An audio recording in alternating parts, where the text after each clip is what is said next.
Hi, and welcome to Open, the show that opens the Bronx and the rest of the world to you. I'm Kibin Aline, and today we'll update you on what's happening in and around our borough. Coming up, the holiday retail season is sneaking up on consumers who are eager to find the latest and greatest gifts for friends and family. We speak with an Emmy Award winning television host and lifestyle expert who will share some unique tips for gift shopping. Then, according to a recent study, by 2050, approximately 1.3 billion people around the world will have diabetes. An endocrinologist at Montefiore Health System talks about the importance of diabetes awareness and Montefiore's efforts to educate people. After that, New York City was knee-deep in water recently with the flash flood damaging many vehicles in ways never seen before.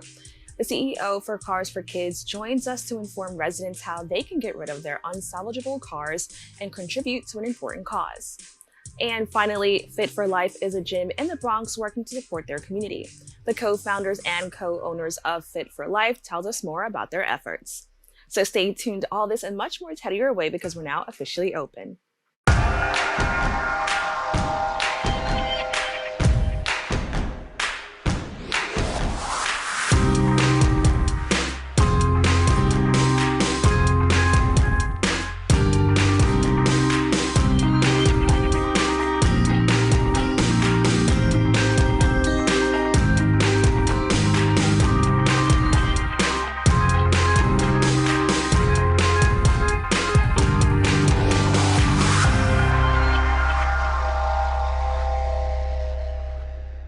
Hello, everyone. I'm Kim Aline, and today is Tuesday, November 21st.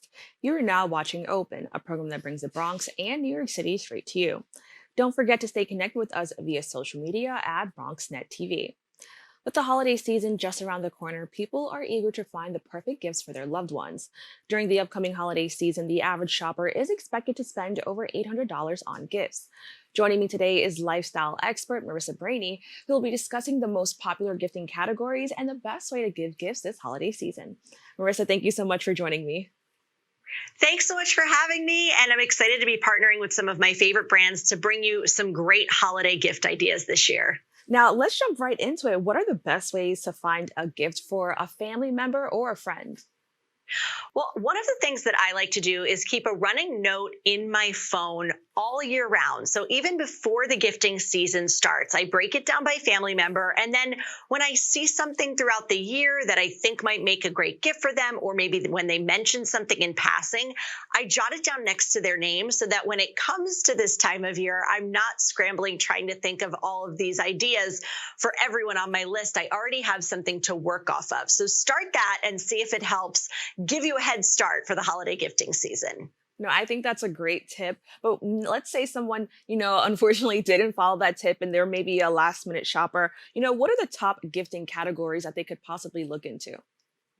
Well, over the past few years, the category of experience gifting has exploded, right? And self-care is a big part of that, taking care of ourselves, taking care of others. So one gift idea that is sure to fit every body you're shopping for is a Massage Envy gift card. Because listen, you don't need to know their size. You don't need to know their favorite color. You don't even need to know if they'd prefer a massage or a facial, because a Massage Envy gift card allows them to choose how they'd like to spend their me time. And right now, Massage Envy franchise locations are offering a great deal for members and guests. You can get a $20 promo card when you spend $100 or more in gift cards between now and December 31st. Now, this is available in location only, not online. So just visit your local Massage Envy franchise location, or you can find more info at massageenvy.com. Remember, each different location is independently owned and operated. Now, as you all know, the holiday season can also be quite an expensive time. Most people predict shoppers could spend over $800 on holiday gifts. Can you discuss the trends you've seen in regard to gifting? Well, social media is playing a huge role in influencing gift giving, and there are definitely some viral must-haves that people are talking about this time of year. One of those we'll start with is for the little ones in our lives, and this is a really cool one. This is the Tractor Supply 12V Zero Turn Ride-On Tractor Toy. And what's so neat about this, check out the video here. It's a translucent deck on the bottom that actually gives you the illusion of real mowing. sewing. So the kids go crazy for this. It also has a dual motor operation that's easy for little hands. Safety in mind as well, comes with a seatbelt, even a cup holder for added convenience. So definitely a hot one this year. And then for the parents out there with the kiddos, one of the must-haves in my house is the Yeti Rambler. The 30-ounce tumbler is perfect because it has double wall insulation, keeps your drink temperature, whether it's hot or cold, has that stainless steel body and a sweat-proof design, which actually keeps your hands dry.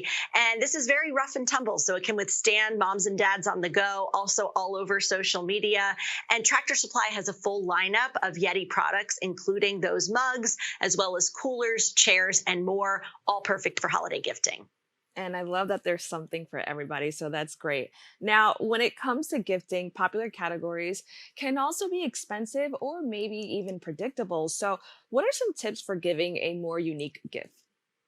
I love this question. And it's all about really creating that memory making moment, right? And how you package it together. So maybe you give some hot chocolate, a holiday movie suggestion in the card, and then gift something snuggly, soft, and cozy. And then you create that memory to give along with your gift of doing a family movie night together, right? And cozy things, of course, are always popular this time of year and for gifting. What's great is finding a brand that gives you a big selection so that you can really tailor what you're gifting to the people in your life. So I love Bedshore for all of my cozy needs. They have hundreds of different items to choose from, whether it's bedding, blankets, or even wearable items.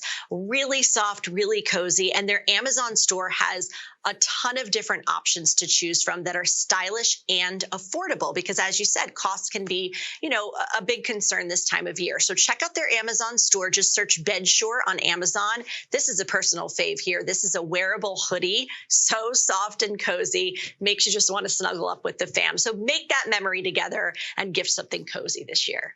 And, I want to know, what are the benefits of opting for something a little bit more unique? I know for some people, they think it could be a risk, but you kind of mentioned some like really cool things. So what are the benefits of opting for that?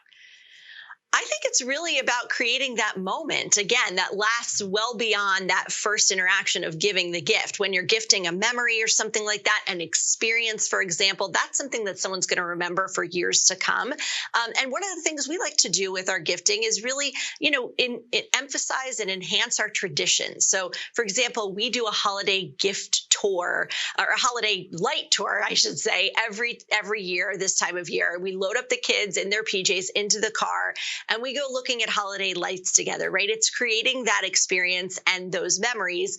The one thing that some people worry about is the yearly tangle and hassle of setting up outdoor lights. So another idea for you here, this is Govee Outdoor Permanent Lights. And this is so cool because this is the industry's first self-installation permanent light system. So it's really a solution because you set these up once with hassle-free installation, and then you enjoy the lights for years to come with a great price and weatherproofing as well. 16 million colors to choose from with these. So everything from a blue and white for Hanukkah to a red and green for Christmas, even warm white all year round. And these are meant to withstand rain, snow, extreme temperatures, and more to really give you that perfect ambiance year after year. And again, that experience. And I think that's so amazing. I love Christmas lights or holiday lights. So, I'm so glad that you were able to share that with us. Now, can you just talk about how this could be used to just, build and strengthen relationships, not only between your family members, but also people within the community? Yeah, I think that this time of year, there's so much happening in the community and different traditions that are coming about all the time. So I always like to, at the beginning of the season, do a little research in terms of what's happening around you, whether it is a holiday tree lighting, whether it's a service opportunity for you to go and do something with your family together. Again, it's creating those experiences and those memories and being able to make those traditions, even if it's something simple like having neighbors over for the hot cocoa and the movie and snuggling up together with the kids on the floor spread out on a blanket. These are the things that people are going to remember for the rest of their lives. And so now's the time to create those. Well, Marissa, I want to thank you so much for joining us and sharing some really amazing gifting tips and experiences for this holiday season. Thanks so much for having me. Don't go away. We'll be back with more Open right after this. 30 years of BronxNet, 4 years of Modern Odyssey. Broadcasting stories that may inspire you untold or underreported stories.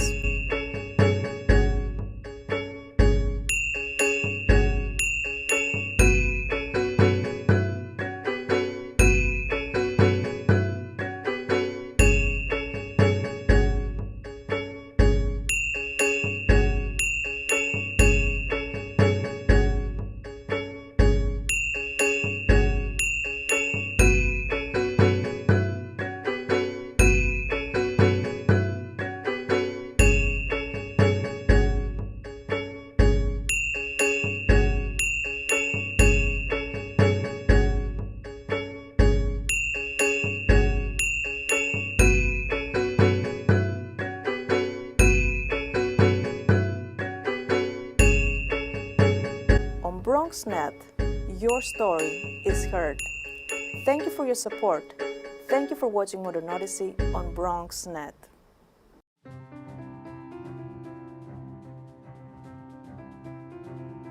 I remember when the Bronx did not really have a media outlet properly representing the people of the Bronx. BronxNet provides for the community by being a community where people can be empowered to share their voices. We are in a really great place technologically. We've got all the resources that we need to be effective. Whether it's through cameras, storytelling, editing, we have provided those services for 30 years.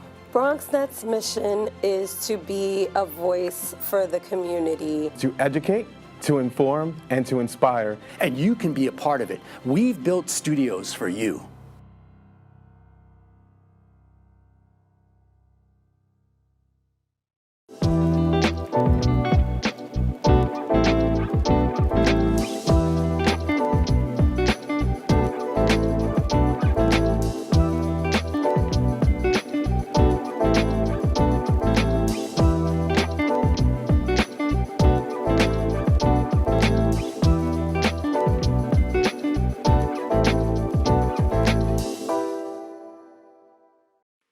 Welcome back.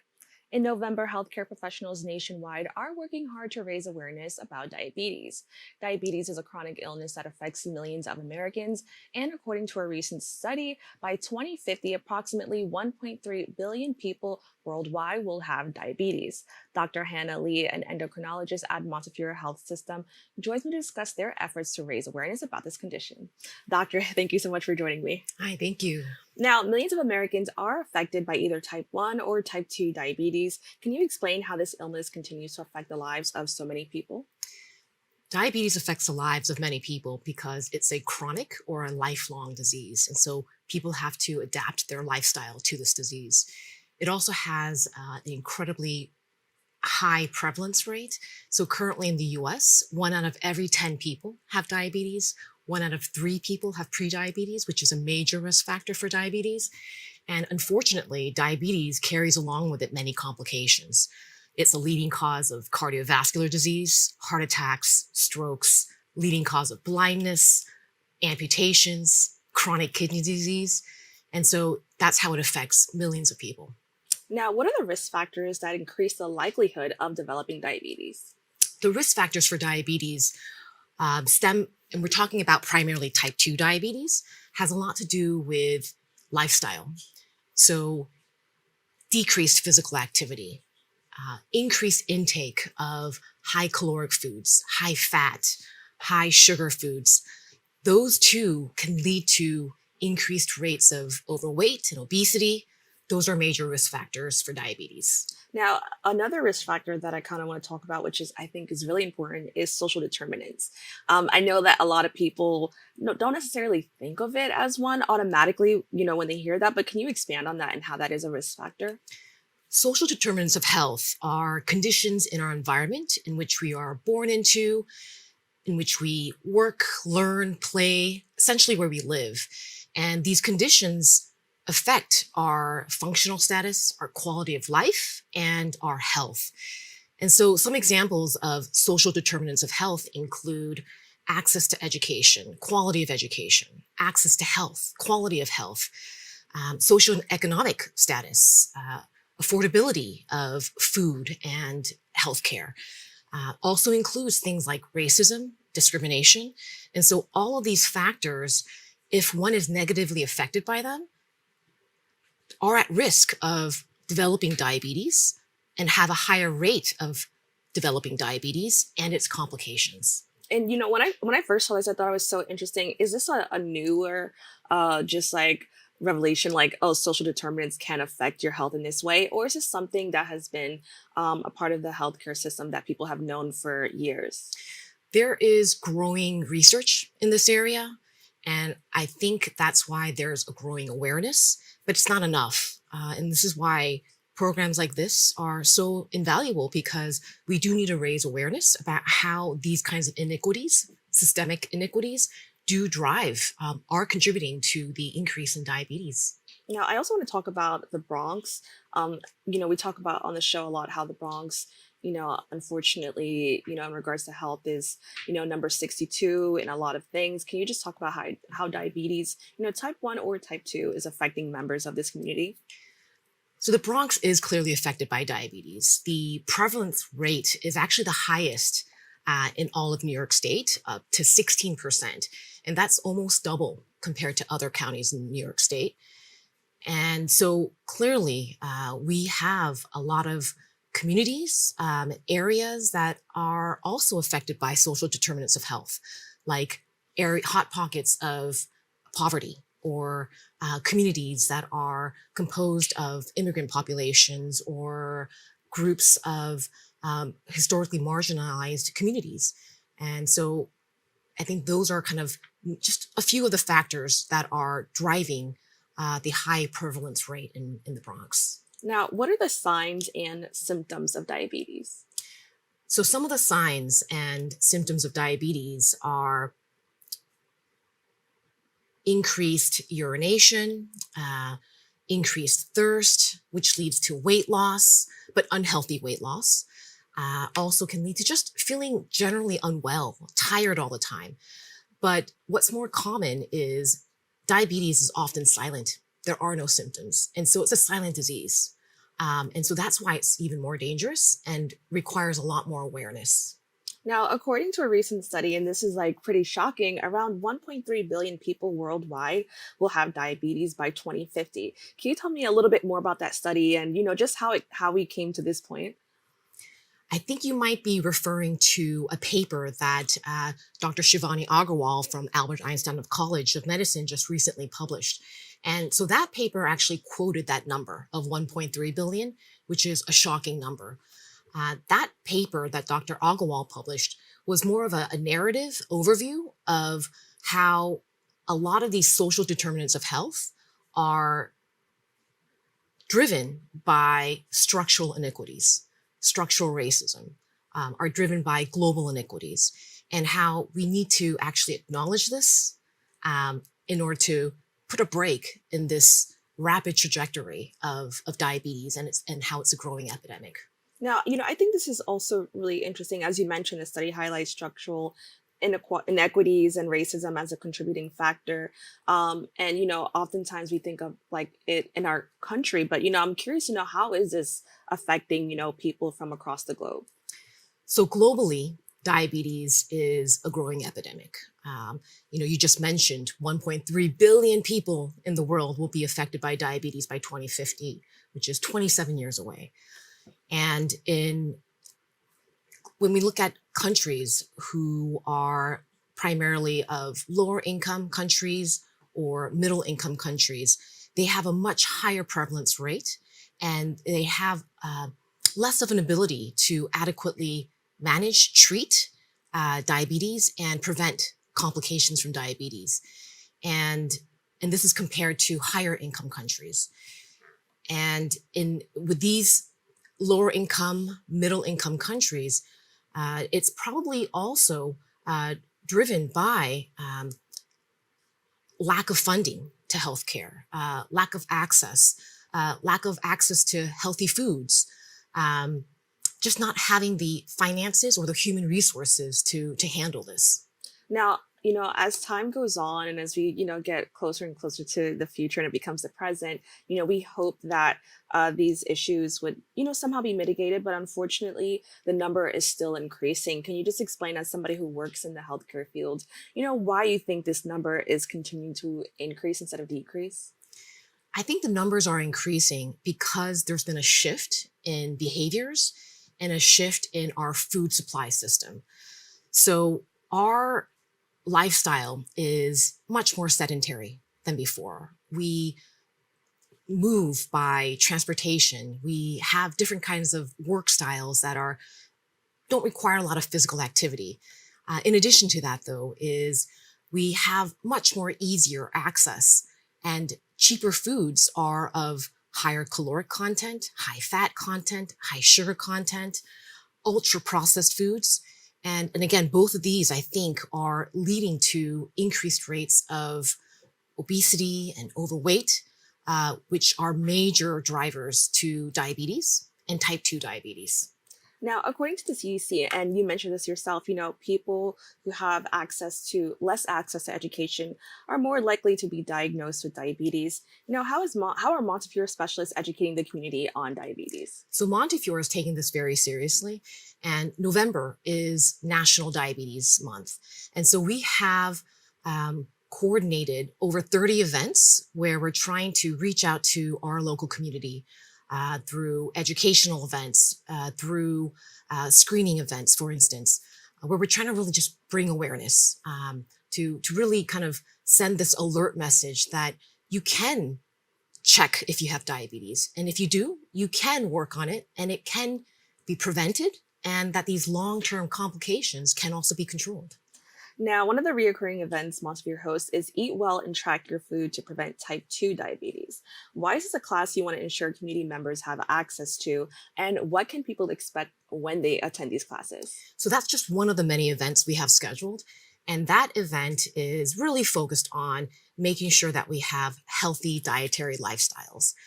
Again, a major driver for type 2 diabetes, which is the most prevalent type of diabetes, is really making sure that we make the right decisions on what kind of foods we're eating. And so if you go to that event, you'll learn more about choosing healthier, complex carbohydrate foods that are rich in fiber and lower in sugar, simple sugars, and fat and cholesterol, etc. And I think those can make an impact in people's lives. Now, one thing I also want to touch on is the cost of living with diabetes. We recently had a show where we talked about this. Can you just, speak on how that impacts individuals who have the illness, especially, coming from maybe lower income areas? The cost of living for someone who has diabetes is quite high. And the reason why is because it takes time, energy, and it takes money to make sure that you can afford the medications, see your doctors, get tested, access those healthier foods. And a recent study from the American Diabetes Association just came out showing that 1 in every 4 US healthcare dollars is because of diabetes. And so that just kind of shows you the magnitude of how high the cost of living is for individuals with diabetes. Now, what are some preventative measures that could be taken? I know it's hard, especially since we talked about social determinants, but what can people do to kind of take charge of their health? So I think the first thing that can be done is to get tested. Ask your doctor, speak to your doctor, ask questions about diabetes. And if you do have a diagnosis or want to learn about prevention, I think implementing those changes, becoming more active, being more physically active, exercising, and again, avoiding kind of sugary foods, sugary sweetened drinks. Those are just a few ways to kind of get this under control. And what do you hope to see for the future as somebody who works in healthcare? As I mentioned previously, unfortunately, things are starting to rise. But what do you hope to see for the future, of diabetes and how, we as a society mention and talk about diabetes? So diabetes may carry a stigma. And I think by acknowledging how there are these iniquities embedded in our culture, in our society, that stigma really needs to be reduced and removed. And just acknowledging and being aware that diabetes is a disease, but it can be controlled is a major message to get out there. Thank you. And I'm so glad that you mentioned the stigma. I didn't get a chance to talk about that, but I think it's so important that we try to destigmatize a lot of the, just a lot of the health, situations or illnesses that are out there. So I appreciate you so much for, saying that. Where can people go, or how can people learn more about diabetes? So it can be through your doctor, your healthcare providers. At Montefiore, we have, again, a month long of events scheduled, but even throughout the year, we have pre-diabetes courses, type 2 diabetes courses that are available. And for this month, we have a website at montefiore.org/diabetes-month, at which you can definitely see what we have available for all these events that we have planned. Well, Doctor, I want to thank you so much for joining me. All right. Thank you again for inviting me. To keep up with all the work and the efforts of the Montefiore team for diabetes education, please go to their website below at www.montefiore.org/diabetes-month. Stay tuned. We have more open for you right after this.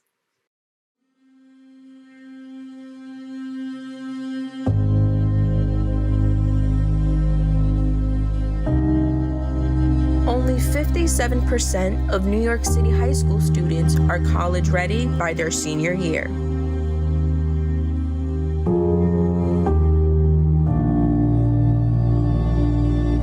% of high school graduates either have no plans to attend college or are uncertain that they will ever attend.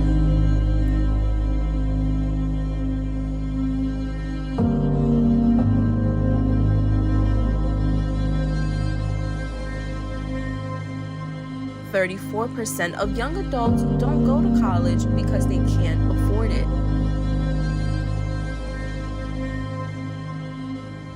Discover what's possible. BronxNet's education programs, internships, and opportunities help engage and inspire Bronx youth and beyond to pursue their passions. Be a part of the BronxNet family. Whether you're interested in our shows, joining a class, or donating to support our mission, visit bronxnet.org to learn more.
Welcome back. Following the NYC flooding that left many cars damaged around the city, the organization Cars for Kids found a way to put those cars to good use. Car for Kids CEO Colin Weatherwax joins me to discuss how the organization works and what vehicle owners gain when they support this cause. Colin, thank you so much for joining me. Good morning. Thanks for having me. Now, can you give us an overview of Cars for Kids and its overall mission? Absolutely. So what we do is we accept donated vehicles in any condition, running or not. And we then in turn take those vehicles and help kids that truly need it, right? So our mission is to help kids graduate, to give them an opportunity to build a better future. And we really focus on giving them that opportunity to build a better future. We've been around for over 40 years, and we really highlight those kids that, you know, are not bad kids. They were just dealt a bad hand, which we can all relate to, right? And so we try and give them open doors and give them an opportunity to build that better future for themselves and their family. Now, what inspired the creation for Cars for Kids, and how has it evolved over the years? That's a great question. So about 40 years ago, we were partnering with the Texans Can Academies in the great state of Texas, where they were a high school dropout prevention and recovery school, and people started donating vehicles to the academies, and then from there it just kind of evolved, right? So we then in turn made a auction site.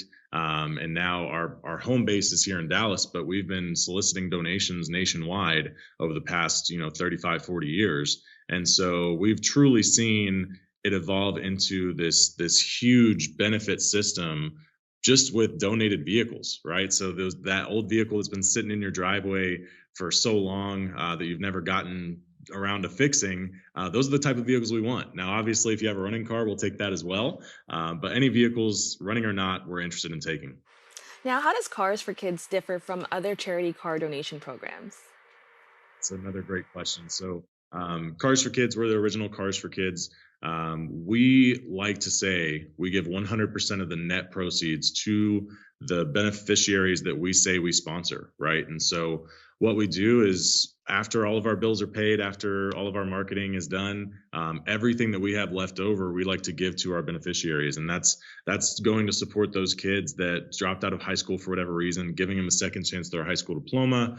We also partner with the YMCA, so helping kids from infancy all the way until they're 21 years old, either building that life skill, like a safety around water course, teaching them how to swim, or also bridging the gap between, the end of the school year and the start of the next school year with a summer learning academy. And then we've also partnered with a charity in California that focuses on mental health services for kids and their families. So we truly try to remove obstacles for those kids that have been dealt a bad hand for whatever reason, and we try and give them a better life.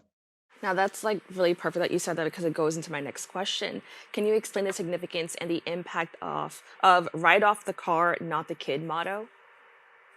Right. That is our trademark. That is what we live and breathe by. And one of the things that we want donors to think of whenever they see that vehicle that's in their driveway or in the back part of their property is turn that vehicle in, donate it, and use that vehicle donation as a tax write-off. So that way people and society don't write off these kids that, truly could be really, really important parts of your community that you live and work in.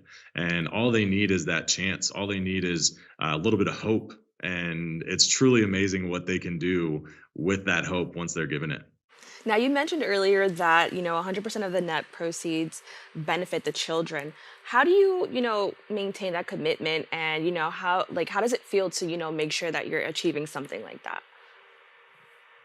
Right. So we here, I've been here 12 years, and I've been blessed that I've been able to see the true impact of a vehicle donation and what it does for a kid in need, right? And so me and my team here, we focus day in and day out that everything that we spend it goes towards one thing, and it's everything that we do here is going to help those kids, give them an opportunity to build a better future. And so no matter what we're spending money on, no matter what we are saying and doing, everything has to achieve that one goal, right? So if we're out there, taking a donation, or if we're marketing, if we're buying something that helps the property, it has to go to help those kids.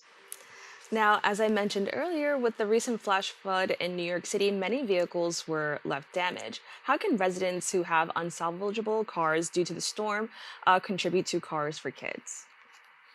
It's a great question. And here at Cars for Kids, we take everything, running or not. And we understand that natural disasters happen. And we're a nationwide organization. We've accepted vehicles in every state. So NYC is just the most recent case of a flooding incident. And, in the state of Florida, we've seen it. We've seen it down here in Texas, Louisiana, you name it. These natural disasters happen, right? And so if there is an event that happens that triggers something in your mind that says, okay, this might be the time to get rid of that vehicle.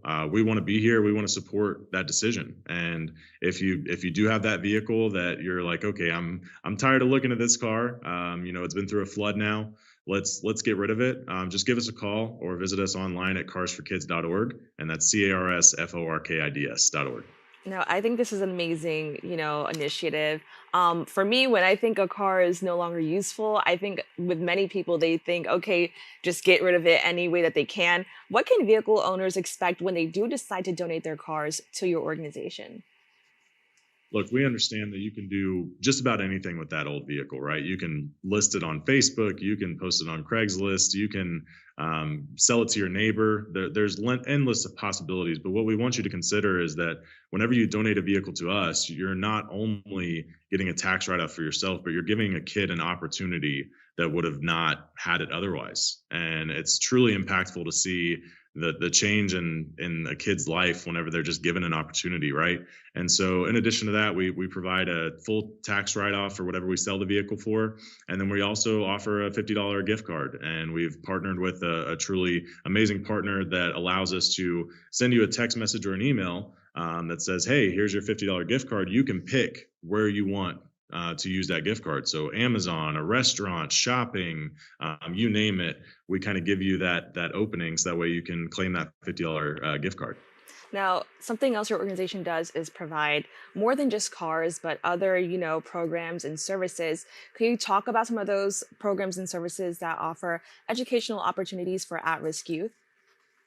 Absolutely. So I mentioned it a little bit before, but the Texan Scan Academies here in Texas go to support these kids that have dropped out of high school for whatever reason.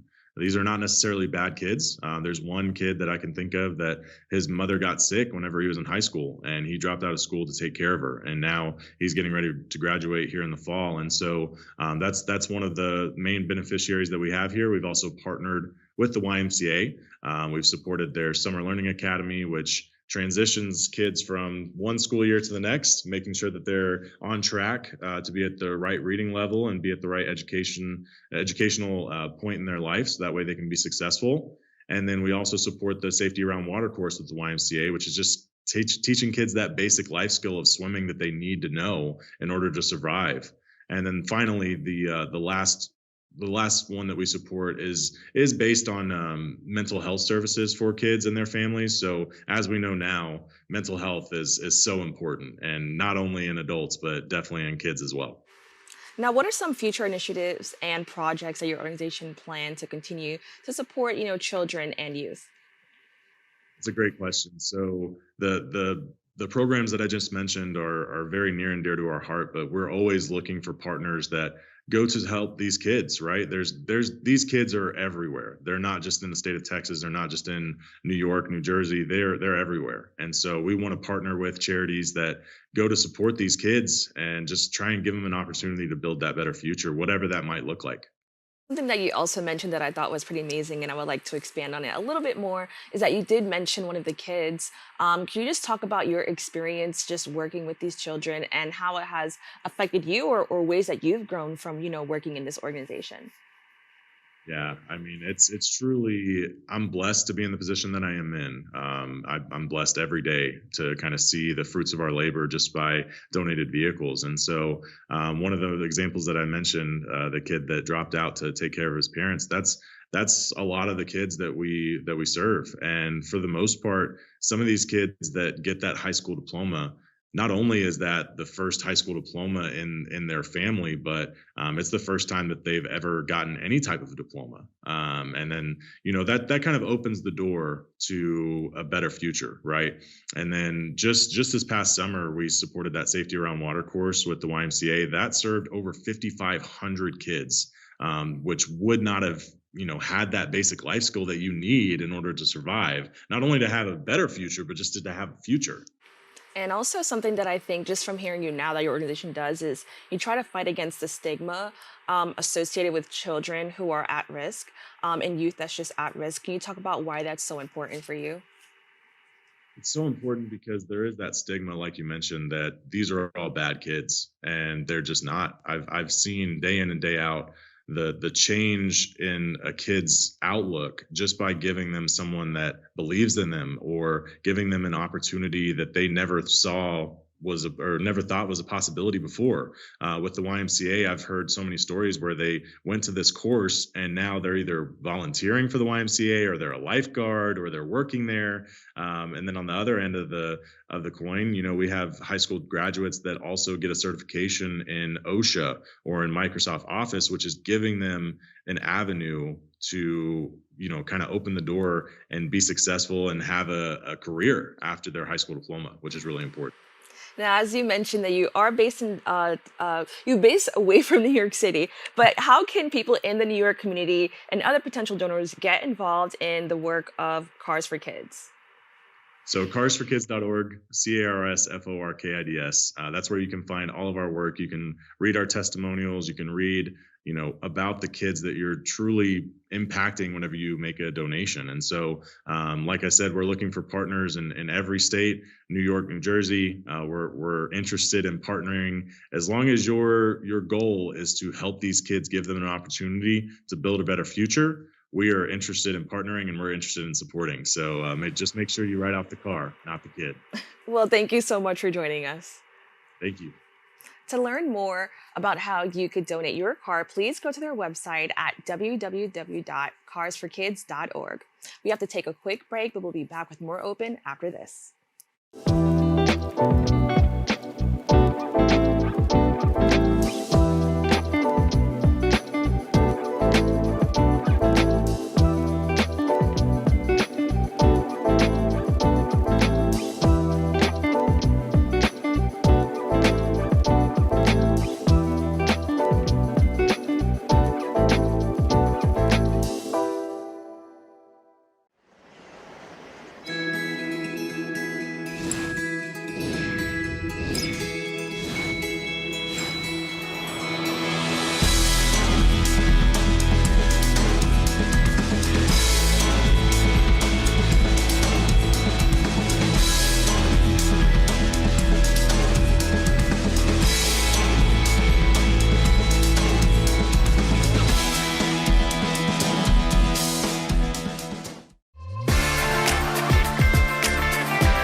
19.7% of Bronxites currently experience food insecurity. Meanwhile, instead of these nice, colorful foods, this is the best food that they have access to. If this sounds like you, there are a bunch of resources to get healthy food for free or cheap. If you want to help, you might consider donating or volunteering in one of these places. Community fridges like this one are all over the city, and allow New Yorkers to conveniently donate extra food to people who might need it. Go to this link and find your nearest one. Food banks and pop-up events like these provide millions of healthy meals to families in need. These organizations are distributing meals to Bronxites as we speak, and are always accepting donations and volunteers.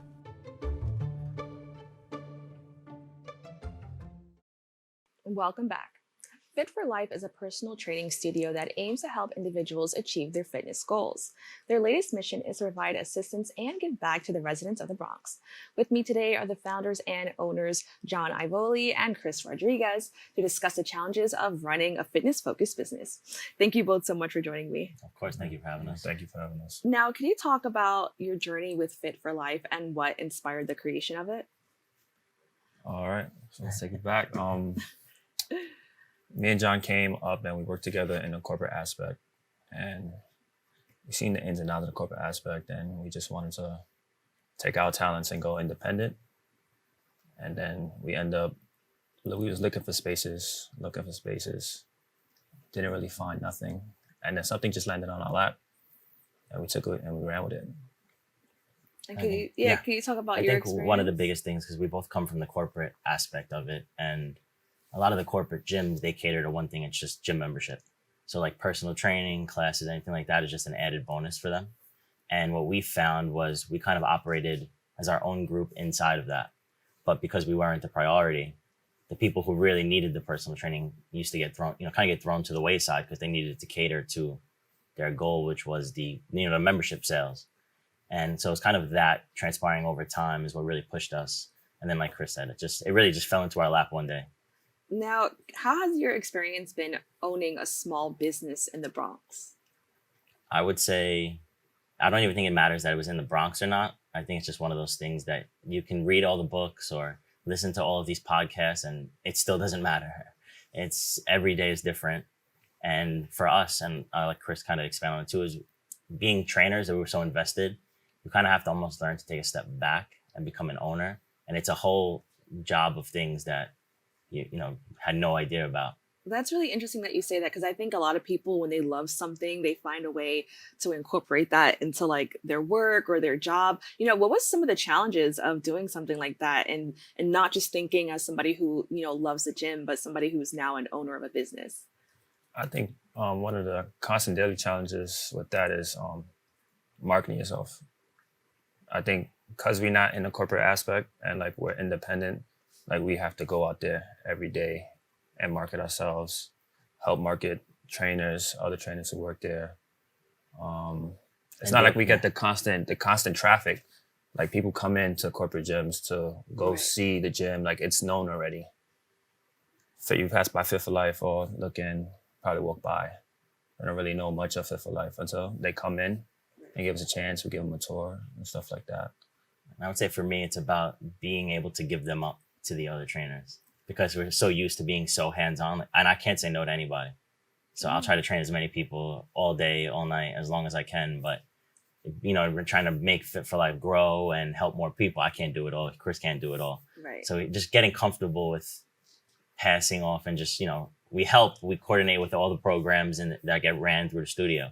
But just being able to be hands-off, I think, was the biggest challenge. Now, something that you said I thought was really interesting is that sometimes, with other gyms, like they're a little bit more known, or like, you walk by them and they have like this really huge sign. So it lets people know, what's going on. If it's, a chain gym, I should say, actually. How has it been kind of, I don't want to say maybe competing, but also just like kind of being in the same space as some of these other gyms that have honestly kind of located all throughout the Bronx? Want to take this one? Yeah, go ahead, do your thing. I would say for us, it was easier than we thought. I think for us, because we've been in the fitness industry so long, it's a little bit more challenging for the trainers. Okay. But one of the biggest things we always tell everybody is you don't have to sell Fit for Life. Everything that's wrong with the corporate gyms, we've experienced it. So we make sure that it doesn't happen in Fit for Life. So I like to think we have affordable pricing. We keep the place extremely clean. Nobody hurt, there's none of that gym intimidation, anything like that goes on. So it's almost a no-brainer once people come in. So I think for that, it's almost easier competing with the corporate gyms. It actually helps us because that the people in the area to some way or shape do want to work out. So kind of we just have to get them into our door. And then I think the Fit for Life itself does the rest. Now, what kind of services do you offer? I know for a lot of people who aren't in that world, when they hear gym, they just automatically think like, okay, a treadmill and, maybe lifting some weights. But what are some of the services or programs you offer at the gym? Well, we do offer one-on-one trainings. Basically, they come in, you got an hour session with your trainer. At first, we also before a one-on-one training, say if there's somebody new coming in the door, we offer a complimentary fitness orientation where they come in, we'll give them a tour of the facility, and we'll go over their eating habits, their daily habits, things that we can incorporate to get them on track. And then we get into detail about scheduling and packages and stuff like that, see what best fits them and their schedule. And then we also do semi-private sessions, which means more than one person. And it's more affordable for some people and also pushes people because people like to compete with each other sometimes. It pushes them. Like if you come to the gym, you come with your homegirl. All right, I'm going to beat her in this, or you know what I'm saying? And it just gives them that edge to push harder with another friend. Also, John offers cupping services. Yeah, so we kind of become your one-stop shop. So like besides the cupping, right? So it's considered like they say it's a massage from the inside out instead of the outside in. So it's a less invasive way to bring the benefits of massage, whether that's tight muscles, it helps with like lymphatic drainage, so people with lymphedema, things like that. It helps kind of get rid of the fluid. Anyone fresh off of a surgery, it helps break up scar tissue a lot less painful than your traditional, after bending the area and stretching out the joint. We kind of become your one-stop shop for fitness. So we have meal prep. We do, like Chris said, the one-on-one. We do the semi-privates. We have the cupping. We have all the massage guns, the foam rollers. So we, from the kind of the start of your process all the way through to the recovery, we offer it, and it's always completely private. I mean, for like our 5 a.m. clients, we have morning coffee. Wow. Like, it's become so, because we're such a community and tight knit, that it's so much more personal. So if you need a towel, you need a coffee, or you need meal prep, like we have it all. You don't have to go outside, and that was our goal. Well, something I want to touch on is like how it's amazing. Like, I'm already being educated. I never knew what cupping was prior to this right now. So can you talk about how you also educate, some of the people that go to your gym on like new things that they probably didn't know about? Like, for example, you said how it could be like, there's so many benefits to the body, when you do cupping. So can you just talk about that and like, the importance of educating people on other ways that they can, heal their body? So I would say the way we kind of express that is usually, so we know everything about our clients, from the things you probably wish you didn't know to all, your more normal stuff. So usually when they're coming in with the injuries or coming out of post-physical therapy or recovery, we know about it ahead of time. So just through all of, because it's very personal. So through all of those conversations, you kind of hear about the problems. And then that's where we come in, is where we diagnose and kind of ask questions to get to the root of it. And then we always tell people, like, it can't hurt. It can only help. So give it a shot. And then, because we're such a community, we see the same faces. So if one person does it, you see the marks. So then everybody's asking about the marks. And then they start talking about the benefits. And then it kind of spreads. And then everybody wants cupping now. They look for any reason. They slept the wrong way, or I need cupping. So it kind of just spreads through the gym. But it just comes through conversation. And I think we build that trust where they kind of believe they take our word for it in the beginning, and then we kind of prove it to them as we go. Now, another thing that your organization is doing is giving back to the community. And I really want to touch on, how you give back. So can you talk about some of the events that you have coming up, especially in regard to the holiday season, where you're giving back to the community? Yeah, sure. So this is, we're in the month of Thanksgiving. So we're actually doing a food drive. We have a couple clients who own small businesses, so they help us out. Like, we have 2 chefs coming. We have a guy from the 99-cent store that's helped donation socks, hats, and then all our clients help donate food, either food, hats, or donate money so we can buy more supplies. Then we all gather together on Thanksgiving morning, and we go to a set location, and then we go hand out hot food, socks, and like little care packages and stuff like that. And how can people get involved if they want to join on that effort? Yeah, so you can direct message us on Instagram, give us a call, email, or just pop on in. We collect literally every donations up until the morning of Thanksgiving. This is our 3rd year. Over the last 2 years, we've fed over 150 people. And every year just keeps getting bigger. Yeah. So this year we have a lot more sponsors, a lot of meal prep companies giving us meals on top of everything else. So we take everything, and there's nothing that we won't use. Yeah. We always try to even I still help people like fry bread and cold cuts. Anything we else, make sandwiches, we put them in Ziploc bags and we pass them out. So there's not anything that you can give, whether even clothes. Everyone starts to kind of clean through their closets as they switch their closets over. And we put out the clothes with our tables as well. Now, why is this something, you said that this is the 3rd time now. So, what makes you do it every year, and why was it important for you to give back to the community? I think community's just been one of the biggest things that we push in our facility. Like, we don't just want it to be our clients come and just pay for their sessions. We want it to be like more of a family based and more family oriented, which everybody loves. And I think that's why everybody keeps continuing to coming back and spreading the word. And I think with that, that's helped us get bigger as well. I would say too, if you want to help people, you can't only help when it's convenient because they can pay you. It's like, if you're trying to really live by that we want to help people, you got to do it even when it's not always convenient for you. And I think too, for me, so one of our trainers, Julian, we have to give him credit. Yeah. He did this prior to us even forming Fit for Life. And we always wanted to help. So we were like, you know what, let's do it here. And he's a big part in it. We got to give him credit for that. But also, I think for me, it was my first time 3 years ago. And it brings a whole nother light to, you hear about it, you see it on TV. But when you're there and you meet people who genuinely appreciate it, because we do it literally the morning of Thanksgiving. So like 3 hours later, usually it's chilly out. So like you're in your warm house with your family, it kind of brings a whole nother level of appreciation to what you have. So I think it's just one of those things, you got to live by what you speak. So if you talk about you want to help people, you can't just do it when they pay you. You got to do it no matter what. And I think that's I think that's a motto that like more organizations should have. So I'm glad that you shared that. Do you have any other similar events planned for the future? Yeah, so like Halloween just passed. We do a free Halloween boot camp. We all dress up crazy. It's a good time. We do Mother's Day boot camps. We do a toy drive every year. So the toy drive was coming up. We'll start collecting toys literally right after Thanksgiving, and we go through the whole month with that. Like I said, the Mother's Day boot camps. And then honestly, as holidays roll around, we just start popping up more and more things. They're always on our social media. We post them to Google, and they're free. They're a good way for people to just come in and enjoy it. And still, it's crazy. 3 years later, people still don't know about us. Yeah. So it's a great way to build trust. As I understand like personal training is an investment for people. Now, can you just tell us a little bit more? I know for a lot of people, going to the gym can be intimidating. It seems like you have a really great community. What would you do to encourage people who are maybe a little bit nervous about joining something like a personal gym? Because I feel like with a larger gym, you could just kind of hide in the background. So what would you say to get people to be more encouraged to join? I would say, yeah, like that would be the exact reason to join, so you don't hide in the background, because you can never get time back. So I always tell people, even if it's not us, like get a trainer, and you really need the guidance. And it's one of those things, you don't want to waste your time and look back.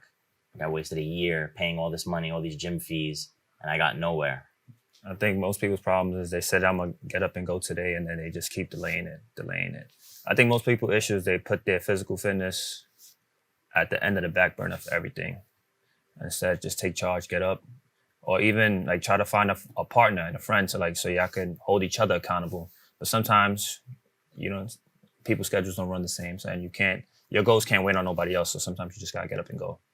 Now, what do you hope to see for the future of fitness in the Bronx?